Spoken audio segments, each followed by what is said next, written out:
قل ادعوا الذین زعمتم من دون اللہ لا یملکون مثقال ذرۃ فی السماوات ولا فی الارض وما لهم فیہما من شرک وما لہ منہم من ظہیر۔ پچھلے اسباق کے اندر دو قسم کے لوگوں کا اللہ نے تذکرہ کیا۔ ایک وہ لوگ جن کے اوپر اللہ نے بڑے احسانات کیے تو انہوں نے اللہ کا شکر ادا کیا، اللہ نے ان کی بادشاہت دنیا میں بھی قائم رکھی اور آخرت میں بھی اللہ نے ان کا مقام بہت اچھا بنایا۔ اور دوسرے وہ لوگ جن کو اللہ نے بہت ساری نعمتیں عطا کی لیکن انہوں نے اللہ کی نعمتوں کی ناشکری کی، آخرت میں تو جو ان کے ساتھ ہونا ہے وہ بات کی بات، اللہ نے دنیا میں بھی ان کا نام و نشان مٹا دیا۔ اس قوم سبا کا تذکرہ تھا کہ اللہ نے پھر ایسا نام اس قوم کا مٹایا کہ دنیا کے اندر پھر اس نام کی کوئی قوم موجود نہیں رہی۔ صرف کتابوں کے اندر، کہانیوں کے اندر، قرآن پاک کے اندر، کتابوں کے اندر ہی آپ کو ان کا تذکرہ ملتا ہے، اس کے بعد اس نام کی کوئی قوم باقی نہیں رہی۔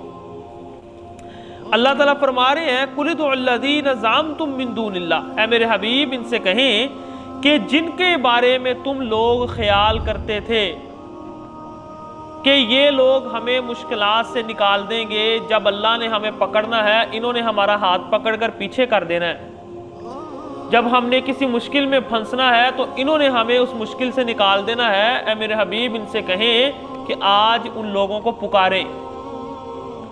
کہاں ہیں وہ لوگ آ کر ان کی مدد کریں؟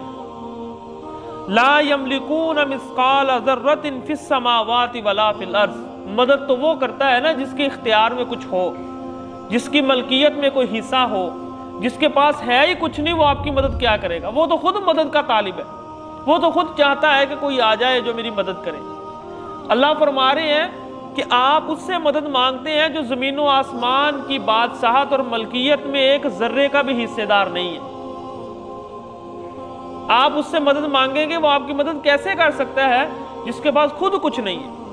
لا یملکون مثقال ذرۃ فی السماوات ولا فی الارض وما لهم فیہما من شرک، اور نہ ہی اللہ نے اس کو اپنی بادشاہت کے اندر حصے دار بنایا۔ ایک تو ہوتا ہے نا کہ کسی کی کوئی چیز ہونا، ایک ہوتا ہے کہ یہ خود مالک نہیں ہے لیکن اس کمپنی کے اندر اس کے شیئر ہیں، اس کے پیپسی کے اندر شیئر ہیں، اس نے فلاں کمپنی کوک میں اپنے شیئر رکھے ہوئے ہیں، مالک اور کوئی ہوتا ہے، اس کے 51 اس کے ہوتے ہیں، باقی لوگوں کے شیئر ہوتے ہیں، تو مالک کون ہوتا ہے؟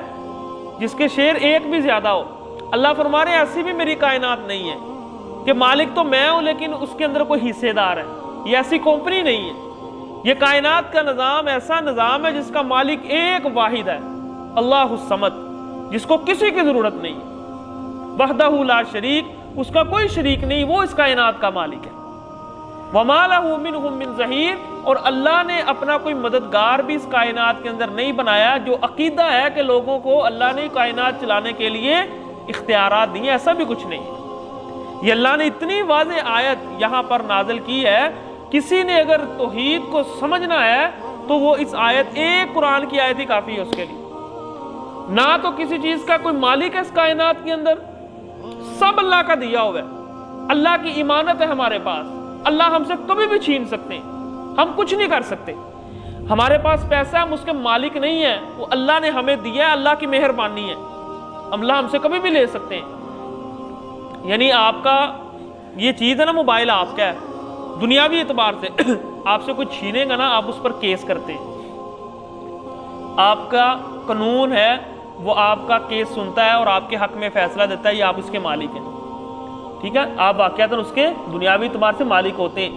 اللہ تعالیٰ جب آپ کے اوپر کوئی، اللہ نہ کرے، کوئی عذاب نازل کرتے ہیں، آپ کی کوئی چیز چھن جاتی ہے، آپ کو کیس کر سکتے ہیں؟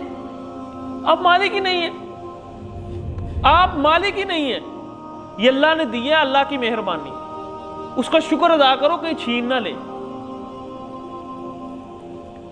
آگے اللہ تعالیٰ فرما رہے ہیں وَمَا لَهُ مِنْهُمْ مِنْ ظَهِيرٍ وَلَا تَنْفَعُ الشَّفَاعَةُ عِنْدَهُ إِلَّا لِمَنْ أَذِنَ لَهُ، اور یہ بہت ایک بڑی چیز ہے جس نے لوگوں کو گمراہ کر کے رکھا ہے اور لوگوں کو ڈھیل دی ہوئی ہے کہ کوئی مسئلہ نہیں، کل کو یہ لوگ ہماری سفارش کریں گے، اس کو کھانا کھلاؤ، اس کا یہ کام کرو، اس کو اتنا نذرانہ پیش کرو، یہ کل کو ہمارے کام آئے گا۔ اللہ فرما رہے ہیں وہاں پہلی بات تو یہ کسی کو ہمت ہی نہیں ہونی سفارش کرنے کی. اگر کسی نے سفارش کی بھی تو اللہ اسی کی ہی سفارش کو قبول کریں گے جس کو اللہ چاہے گا. تو ظاہری بات ہے کہ وہ وہاں پر سفارش تو دور کوئی کلام کرنے کی بھی ہمت نہیں کرے گا.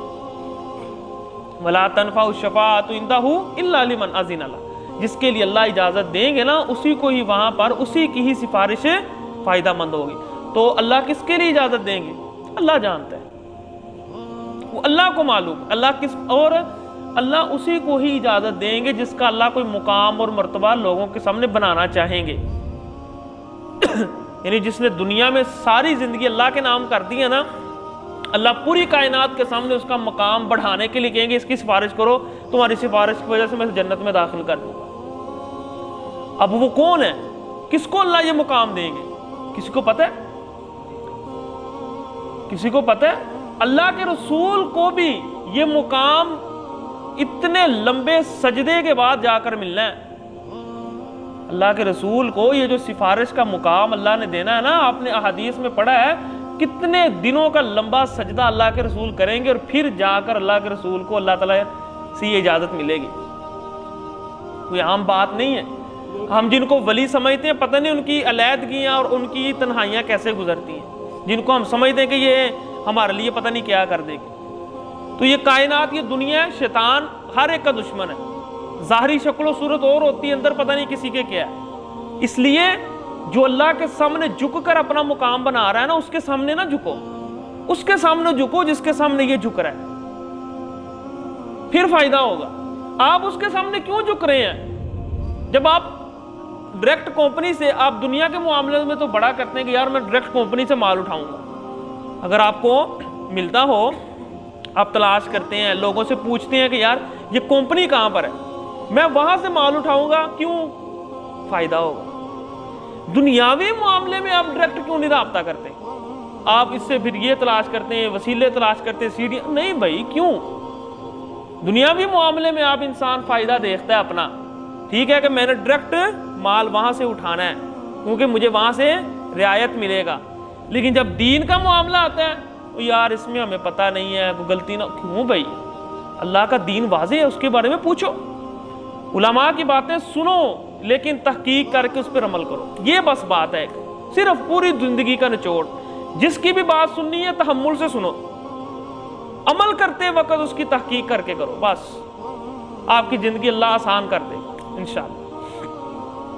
وَلَا تَنْفَعُ الشَّفَاعَةُ عِنْدَهُ إِلَّا لِمَنْ أَذِنَ لَهُ حَتَّى إِذَا فُزِّعَ عَنْ قُلُوبِهِمْ. یہاں تک کہ جب گھبراہٹ دور ہو جاتی ہے ان کے دلوں سے تو وہ کہتے ہیں رب نے کیا کہا. یہاں اللہ کس کا ذکر کر رہے ہیں؟ فرشتوں کا. کیونکہ مشرکین یہ کہتے تھے کہ یہ اللہ کی بیٹیاں ہیں اور اللہ ان کے ناز اور نخرے اٹھاتے ہیں اور اللہ ان کی سفارش ضرور قبول کریں گے.